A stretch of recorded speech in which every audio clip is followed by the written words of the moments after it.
This is a story about police raids, the far right, Dance with me, move your body and around. techno.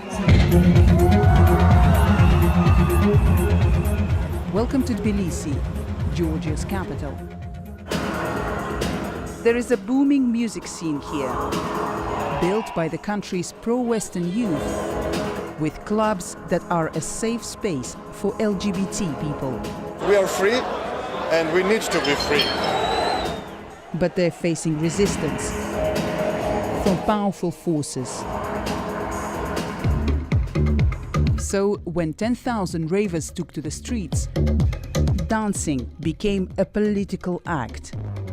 I wanted to find out what drove their protest and who is backing violent right-wing extremists who showed up in force. In a nation torn between Russia and Europe, this is the story of Georgia's rave revolution.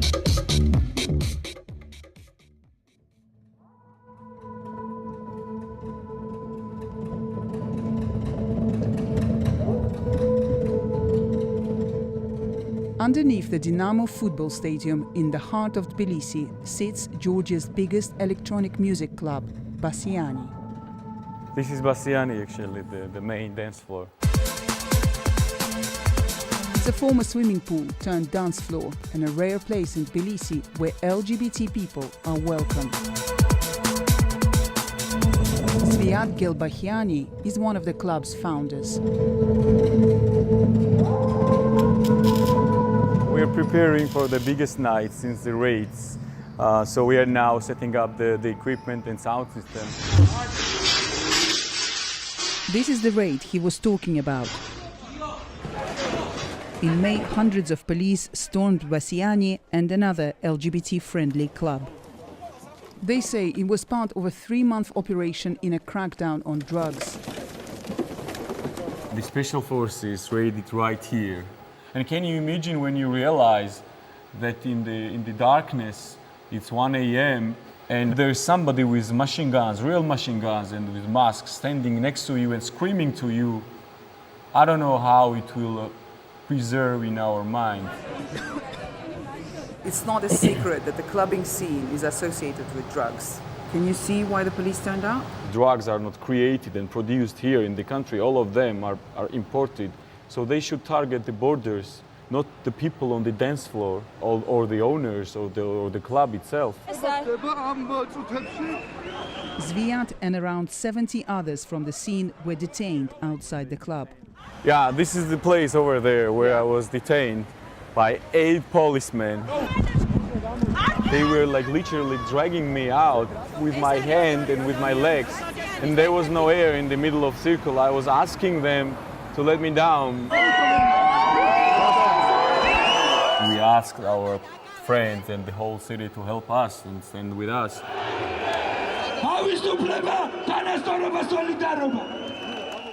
Within hours, thousands of people had taken to the streets to stand up for their freedom to express themselves. And soon the protest took the form of a rave.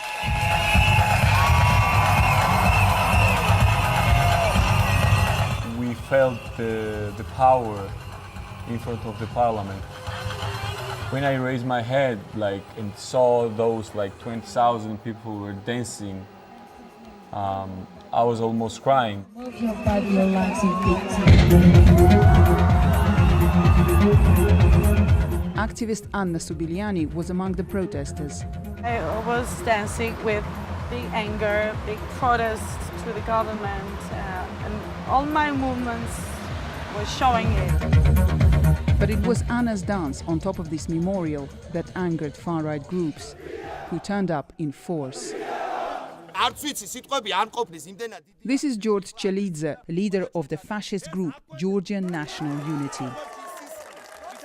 We wanted to find out what was motivating them and why they found the rave outside Parliament so offensive. We arranged to meet by a metro station. Last time I met these guys, one of them had an air pistol on him. So I'm not quite sure what to expect from this meeting. Kamar Jobat, Hello. But their leader George Chelidze wasn't there. You rang me? Did you call me? Yeah, I spoke to you. So, Could you please turn off the camera? I would like to first chat with you. okay. They didn't want to be interviewed. So we had quite an interesting situation now. I met with the far-right group. They said that their leaders were detained. We can see that there are plainclothes police also in the area, and the far-right group, they said that it's not safe for them to talk to us. So I can clearly identify like some of the policemen. They're here in this area, over there, in dark glasses, in black t-shirt. Further there, just over there, see. We called the police to find out what happened to George. Ringing. Nino, hi, this is Rayhan. They told us he was temporarily held. Yes. But that night he contacted us and said he was detained because the police didn't want him to speak to the BBC. Shoes? We arranged to meet him the next day in his apartment. Okay, thank you. This is our flag. What? This is Georgian National Unit. Yes. He showed us his tattoos. This is not German. This is Georgian. Do you realize that the symbols that you're showing us, some people might find it really offensive? If with National Socialists associated, no problem. No, if it's associated with Nazism, it's okay. No problem. No problem. What did you find so offensive about this protest? Why did you decide to turn up? It was a clear leftist provocation. They did not protest only the police raid. They were demanding drug legalization. Also, LGBT propagandists, we showed them and everyone else that agenda belongs in this country to nationality-minded society, to the Georgian nation. Although George's group is small and amateur, they weren't the only right-wing extremists that turned up at the protest. Look at these gays, look at these drug dealers. We saw all these hatreds. We wanted to find out why these far-right groups have been gaining confidence to stand against the liberals and who is backing them.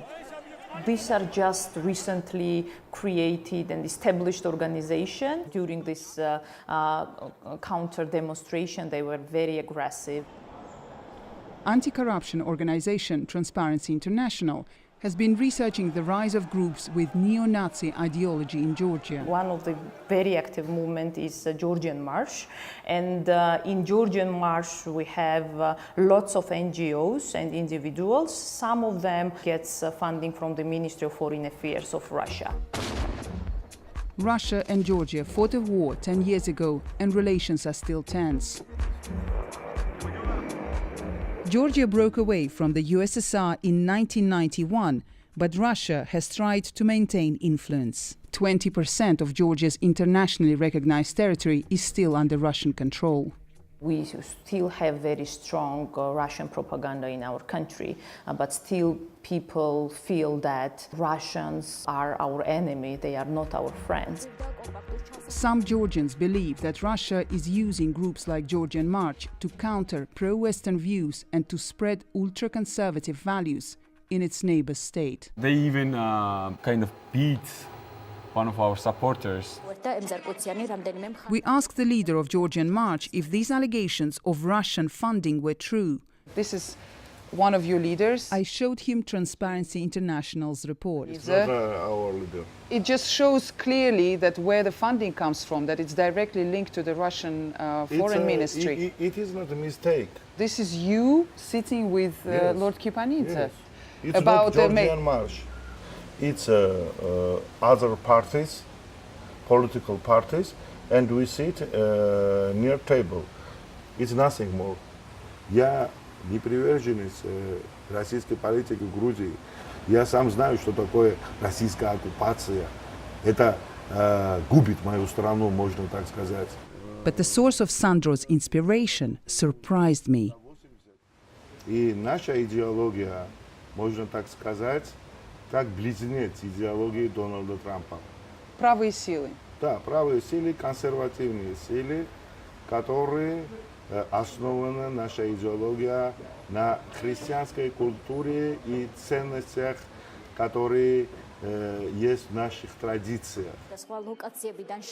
As well as the far rights, the LGBT scene is also under pressure from the powerful Georgian Orthodox Church.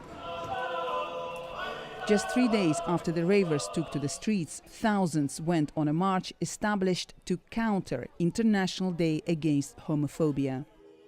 They call it Family Purity Day, and the anti-LGBT message is clear. They call us different people with earrings or with a Different hair color. different hair color. And look what happened in 2013 after a few LGBT people tried to stage a demonstration. That's the LGBT activists hiding inside the bus. It's been attacked by a mob led by Orthodox priests. The Georgian Orthodox Church is keen to distance itself from far-right groups, but their attitude towards the LGBT community is similar. LGBT